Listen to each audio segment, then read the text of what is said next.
The Opium label has been extremely active recently, and last Friday we got Ken Carson's long-awaited album, More Chaos, and you guys know the drill on the channel. After a weekend, I'm going to sit down track by track and review the album, tier list and review style. Before we jump into that, like, comment, and subscribe to both of my channels. Join my Discord and follow me over on Twitch. We're going live a lot more over there. We had 22 tracks on the album, so we have a lot to get through. The first one was Lord of Chaos, which I think is just such a sick title because we knew that Ken was possibly going to go in this direction and sound for this album, as it was kind of a follow-up to A Great Chaos. I like how he said that he's going to control the mosh pits because he could really do that with a lot of this album, and I don't think it's Ken's best intro, but it's certainly a solid song and one I go back to frequently. Now, Exposed, I'm going to have to put in C tier because I try to enjoy this track so much, but I guess it makes sense that my favorite part is like the I'm going Mozart, I'm going to Shakespeare, when you actually can breathe in the middle of the track and it's not just blowing out your speakers. Like, it actually is too much to where it's just not enjoyable. In the end of the track, it runs on too long. Ken's flow kind of slows down and it kind of became more of a burden, and I just unfortunately don't see myself playing this track much after the first week. Money Spread is just gonna make it in the A tier, I think, for now, and I'm glad that this song was short and under 2 minutes. I think that's exactly what it needed to be, with a repetitive hook in one verse, and I was actually surprised this wasn't the track that he added more bass on. Money Spread, Money Spread. I mean, it's really fun to say, I'm not gonna lie. And when he says I'm inside of her, could have been a gynecologist. I mean, there's just some bars on this album that only Ken Carson could really come up with. Root of All Evil, I'm gonna have to put at the top of A tier. This is when we're getting serious here. This is a great performance by Ken. Top 2, not 2 in his... Oh my god, it's so hype. Hi, yeah, it's me editing this video. I wanted to replace what I was trying to say at this portion of the video and say it more clearly. On this track, we have Starboy and Out of Town and a handful of others throughout the track list who did well. We had a really good all-star producer lineup for Ken Carson. And overall, if you look at the project's production, I came out of this project slightly underwhelmed by the beats. Track 5, K-Hole, I just have to put right next to Root of All Evil. Honestly, they're great to play back to back. Another really fire Ken flow. He uses the a lot of times on this album, and I feel like that's okay in this like chaos era he's been in the last couple of years. If he does that like 5 years in the future, then it probably will get burnt out, but I love it for now. And Ken does have some quotables every once in a while. I like when he was talking his shit, saying that if you complain about how I make these hits, boy, go make your own. Also, I love the Adam Sandler shout out when he said, Adam Sandler, I'm the uncut gem, this is the longest yard, referencing 2 of his movies. It wasn't the greatest bar, but I still love referencing one of my goats. Trap Jump is the next one, and this is really hard to rate, honestly. I feel like I just have to put it again right in the middle of the last few tracks because we're currently in the best track run of the album. He wasted no time jumping into this one, no pun intended, because he literally says trap jump like Jordan, I mean trap jump like Ja, one of my most recited bars. Ja Morant's new grenade toss emote, that is like the funniest thing ever. That's like one of the best sellies I've seen in years. There's police sirens on here. There's just so much energy in the last few tracks. I really like the trumpets on the last 2 beats as well. Black Rockstar is gonna go towards the end of A tier for me, and I really didn't realize how much I kind of maybe needed a couple beat switches on this project, and Filthy absolutely killed it and gave me a stank face when it hit. I like the first verse more from Ken, but I like the second beat more, if that makes sense. I got a question though. What are we doing winding down these tracks the last couple times? It was so frustrating because you already blew out my ears multiple times on this project. You might as well do it for the entire song. And to me, I kind of just take it as a little bit of a lazy transition, if you want to call it that. Live Leak is gonna have to be under all those songs I kind of just talked about, and I'm gonna put it at B. Now, this track needed a beat switch, and it needed it more than Black Rockstar in my opinion. I gotta say though, and I'll put the lyrics up on the screen, when the beat switches, I mean, Ken gets away with so many simple rhyme schemes that I think most of us could come up with if we're drunk freestyling with our friends. I won't read every bar, but he goes bank, franks, rank, stank, crank, tank. I mean, come on. Just because he's Ken Carson and he's an opium and the songs are loud and we love listening to Ken Carson, it sounds good. I mean, I think he gets away with a lot of lyrics on most of his albums. Diamonds is just not that interesting to me. It really just doesn't hit. I'm gonna put it at C.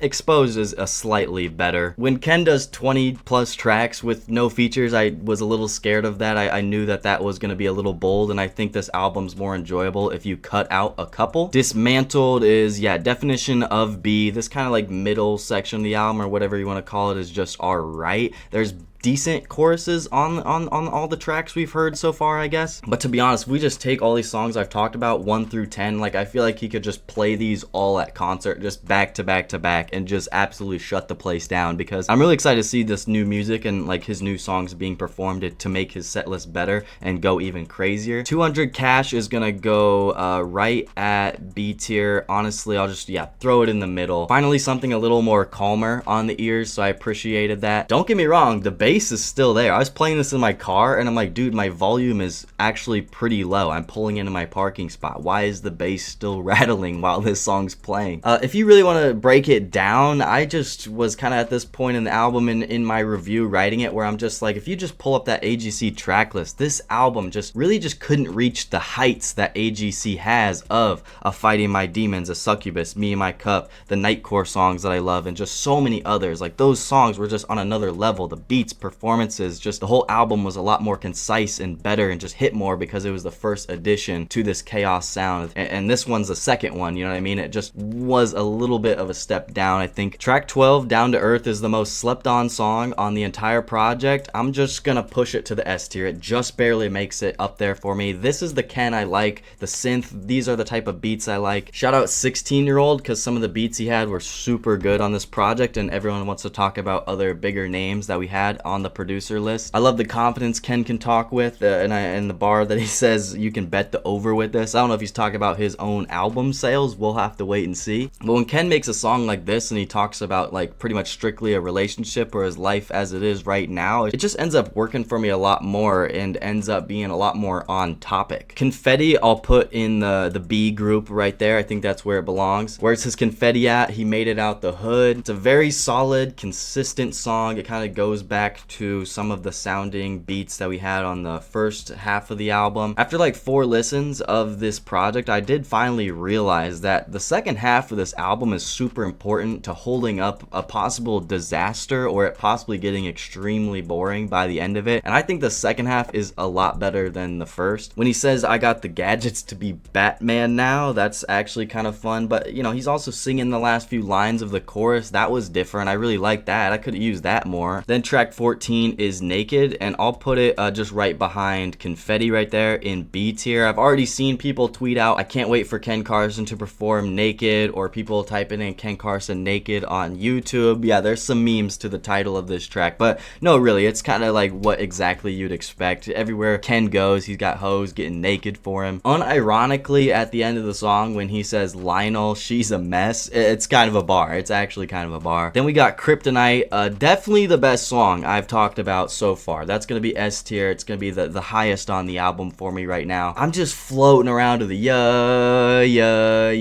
It was one of my grails that I always wanted to be on the project in terms of snippets coming into this thing. This is the most ridiculous line on the track. She the performer and my the mic. This her kryptonite, I got her dickmatized, bro. Who says that? Honestly, you know what? It's genius. This whole song is super replayable and just something so different to the track list. It truly is one of a kind, and I love this track from Ken. And again, I just like this more melodic side of Ken if he introduces that. And this is my lane of Ken Carson music. It always has been the last couple albums. Once they did it first night, man, they've been locked in, man. Ken's been happy ever since. Psycho will fit in just like, yeah, right in the middle of B tier, in my opinion. Another solid track. It does have a unique beat. I appreciated the American Psycho Patrick Bateman reference there. That was cool. This one's also like fairly easy to listen to. Inferno, it goes, yeah, right in this patch of songs, right in B. Another good beat drop from Filthy. You know, I don't think he used his best of the best beats with Ken Carson on this album, but he had some solid work and credits for sure. Is it just me, or I don't know if it's just the beginning of the track? Does Ken sound a little little bit raspier or just unclear than usual. Maybe he just smoked more this day, I don't know. Just like he talks about smoking and burning ops and serving white bitches yayo. This is a fun track. And then we got Thanks, which is gonna sit right up there in S tier. I'll put it as my second favorite because I do think it is better than Down to Earth.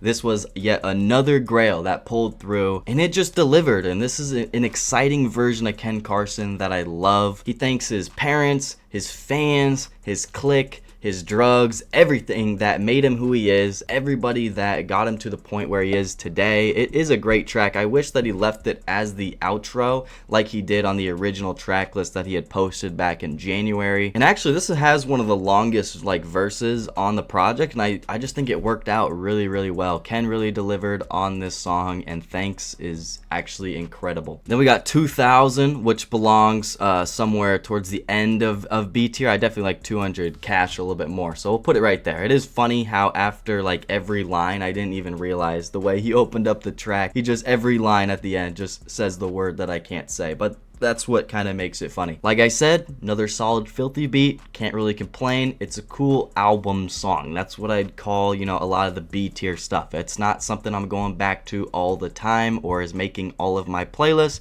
but when I'm playing more chaos, you know, B tier I'm always gonna play through for sure. Evolution, oh my goodness, I didn't even realize today how much this song stinks. I hate it. It's D tier. I used to think that I didn't like Lose It off of AGC, but the fact that I can distinctly tell how much better that track is after seeing it performed than this one, oh my goodness, it made me realize that this is one of the worst Ken Carson songs I've ever heard. I feel like if we're supporting this, we're regressing in music. I just hate these beats. I'm sorry, Legion, but they're just way too blown out. I know that he works with Lil O, Osama-sun, and he's worked with Shay, and I'm sure underground fans would love to see those artists collab if they're not all beefing. I'm not even joking. Now that I'm done with this review, I would rather jump off a bridge than listen to 20 tracks on the album and then make it to this one and have to sit through it. Then we have track 21. Ghoul. It was really cool to see Pierre and Ken Carson come together. You have like these Halloween scream sound effects, and it's gonna be one of the more unique tracks on the project. I'll just have to put it in B tier. I can't put it up in A. It's cool how it is all like one long verse, you know what I mean? It's something different for the project. When he says, I was 19 with the Glock, COVID, and then the next bar he explains that's a Glock, bleep. I don't know why when he said that, it was so funny, but it was. And then the last track on the album is Off the Meter, which I gotta say, this one's really growing on me from when I first heard it, you know, last weekend, and it's gonna have to be up there in S tier. It's definitely top 3 on the project. I've seen the light, okay? The first ever released Opium collab between Ken, Lone, and Cardi. It almost doesn't even seem real. Also, the whole lineup is stacked because you have Starboy and Out of Town on there as well. I think Ken Carson's chorus and the beat and everything was really nice. It sounded like that old Teen X Ken Carson, and then Lone slid on his verse. I was really impressed by that. I hope he does that on his next mixtape. But seriously though, what is Cardi's problem recently here in 2025 of just slapping himself on some of these collabs and like making it his own thing? You know what I mean? He did it so many times on music, he got carried, and once again he got carried by his artist. That's kind of crazy to think about. It's just when he does the Future deep voice, it's gonna work or it's not going to. It's not his best voice, so it's not the most exciting or best type of Cardi song or performance for me. If he mixes in other verses or tries a little bit harder, then it's cooler, but I feel like he's just filling a spot at the end of the song just to put all of their names together. The song itself is really replayable and that I really, really like it, but I hope that we get a better collab with all 3 of them in the future. We know that they can. Money spread, money spread, money spread. To pull up my tier list of how I rate all of my albums, I'm gonna have to go ahead and give Ken Carson's More Chaos album the good category. It just was missing a few things to move up a tier. I'd say it's probably his 2nd or 3rd best album. I can't believe I've seen people say it's better than Cardi's I Am Music album. That's a crazy hot take. But let me know what you guys thought of the tier list. Thank you guys for watching all the way till the end of the video. I love you guys. More reviews, more videos on the way. Subscribe to my channels. I have a Twitter, Instagram, more conversations over there. Join my Discord, follow me over on Twitch, and I'll catch you guys soon. Peace.